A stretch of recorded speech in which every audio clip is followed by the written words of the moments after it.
I think that the Cleveland Cavaliers are actually on track to have a good team that doesn't feature somebody named LeBron James. They have managed to build up a very solid young core of players that, honestly, after a few years of confusion, looks like it could potentially gel pretty well. They have retained some pieces that I didn't think they were going to be able to retain. I think their drafting overall has not been as bad as it may look on the surface, and they've actually made some sneakily decent signings. I think there's a potential that they could be a kind of sneak in 8 seed in the East this year. Let's start with, I think, one of the biggest parts of this, which is that Colin Sexton is very, very decent. Like, in his rookie year, you were thinking about, okay, they basically traded Kyrie Irving for this rookie, and he did not look maybe as good as you would hope that somebody who you traded Kyrie Irving for would.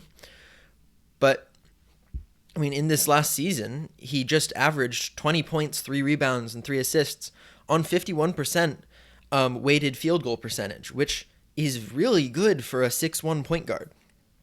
On top of that, he has very high defensive upside. I mean, you see the memes of his defensive intensity, but honestly, it's more good than bad on that end of the ball. I mean, there are some problems where he takes risks where he just really shouldn't, or he just loses his man every once in a while. But overall, when you think about a 6'1" guard, generally you don't think of a pretty good defender, but he brings almost a Patrick Beverley energy to that side of the ball in a really positive way, I think. On top of him, who he's turning into a really solid young guard, they just drafted Isaac Okoro out of Auburn in this last draft with the 5th overall pick. And I was a little bit surprised by the pick, but I don't hate it. He's a little bit undersized for somebody who they will almost for sure be running at the 3 at 6'6", 225, but he uses his strength and his body in a way that makes him seem bigger than he is, kind of in a Torrey Craig-like way, even though he is bigger than Craig. At only 19, Isaac Okoro looks like somebody who can grow a lot, even though I think he can be a pretty good contributor and potentially start coming into this season. If I had to give him an NBA comparison right now, and I know this is a little bit brave, but it would be Marcus Smart. Defensively, you know what you're going to get. High effort, good fundamentals, a body for it, stays locked in, stays on his guy, is going to be kind of as close to a shutdown cornerback as you can have in the NBA. On offense, less certain. He likes shooting threes, but boy is he not good at it. In college, he shot 28% from 3, often settling for step back fallaways or contested jumpers when he has a really inconsistent shot release, and it's a problem. And they'll have to work with him on that. But while all of these ill-advised threes seem like a pretty big downside, he will also have games, as Marcus Smart does, where he lights you up somehow for those same fall-away threes. Now, some would argue that maybe encouraging him isn't good, but that's something that can, in certain scenarios, be a weapon. And the really big positive about guys like that is the fact that you always know what you're going to get, at least on one side of the ball. And if there are games where he just doesn't exist offensively, well, I mean, that's something you need to work on in a similar way to Matisse Thybulle last year. And by the time they got to the bubble, Matisse Thybulle was looking like an all-right offensive piece along with his great defense. So I really like the Isaac Okoro pick, especially joining a young cast of Darius Garland, who we'll talk about later, and Colin Sexton, who are 2 small guards. Having a guy who can be a serious, pretty physical defender on the perimeter, I think is going to be a big factor for this team moving forward. Another thing that surprised me about this Cavs team was the fact that Andre Drummond picked up his player option.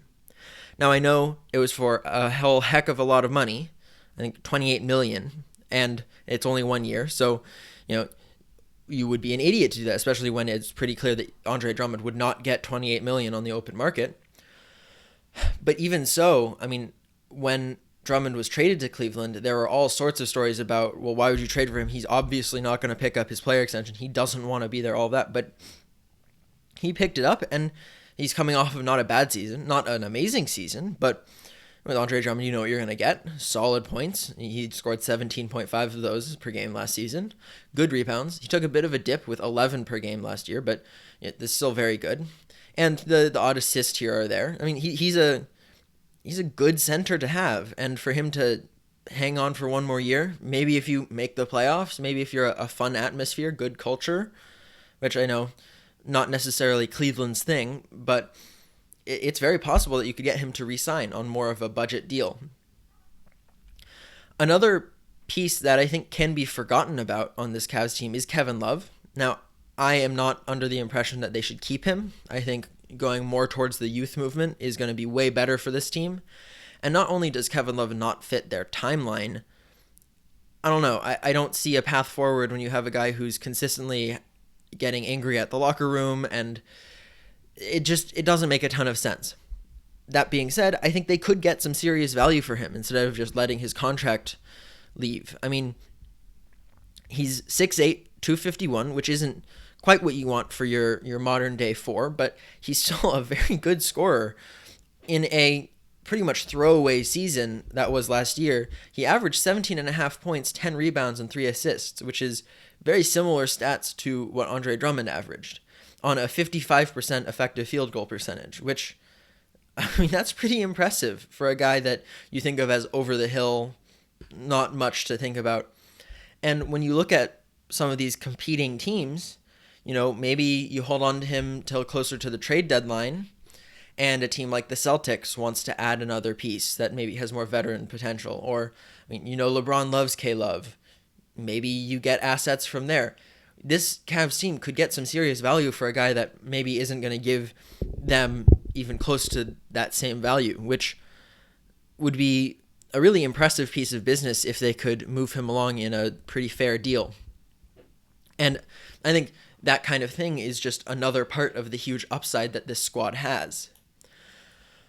Now, getting away from kind of the main guys on this team, they do have some really just solid supporting guys.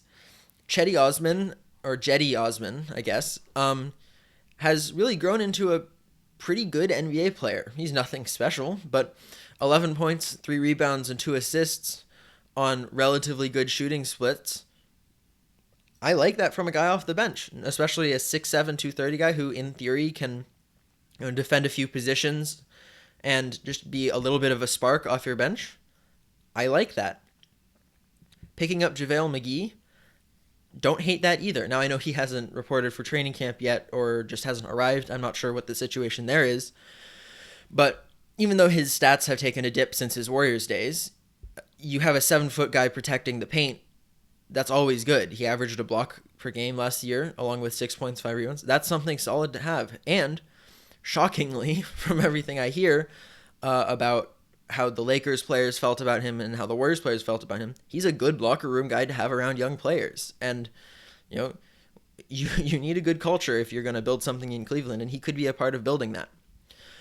Larry Nance is another guy that they have continued to give minutes to, who I think is a super solid, big, maybe big ball 4, small ball 5 kind of situation. Not totally small ball, but he's only 6'7", 245, but 10 points, 7 rebounds, 2 assists, along with 1 3-pointer per game, which I think is something to pay attention to. If he's able to step up his floor stretching ability, that could be a huge asset for them. And of course, Larry Nance comes with the poster potential every once in a while, which, you know, you need momentum change in a game. Having a guy like that, it counts for something.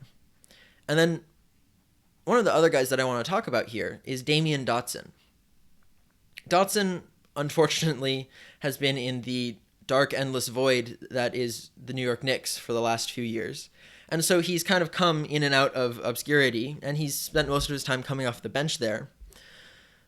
But he's a guy who I really like for a young team that maybe is looking to compete.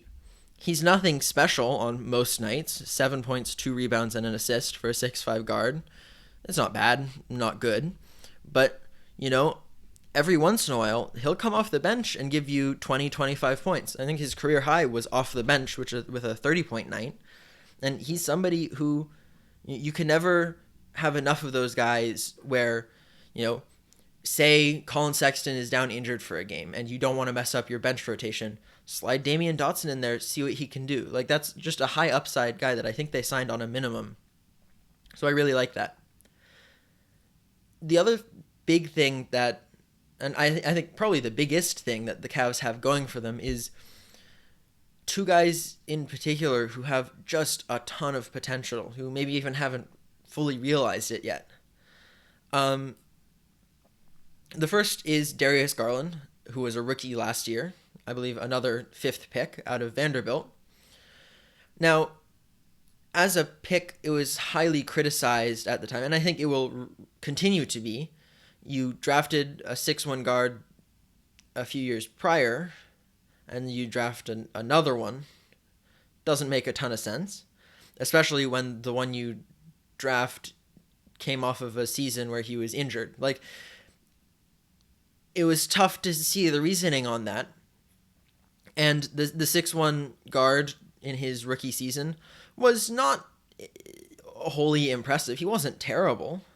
If you listen to people talk about him, I think you would think he was like averaging nothing and doing nothing.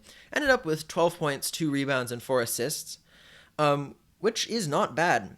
Not amazing, but it's not bad. And something else, he did start every game that he played, which is good experience for a rookie who you probably want to be your main point guard moving forward. Now, defensively, he needs a lot of work. Part of the reason why I like that Okoro pick. But he's a guy who, if he can realize his offensive potential, that might become something really special in Cleveland. I mean, his draft comparison was Damian Lillard for a reason. You watch his college highlights with that sneaky athleticism, liquid shot, and beautiful ball handle. You see the potential there, and you see guards in the NBA who are successful playing like how he played in college. So I really hope, for both the Cavs' sake and his sake, that he's able to, step up into this huge potential that he has moving forward and can become one of the sort of figureheads for this team. Now, the other guy that has huge potential, but I'm now a little bit worried about, is Kevin Porter Jr.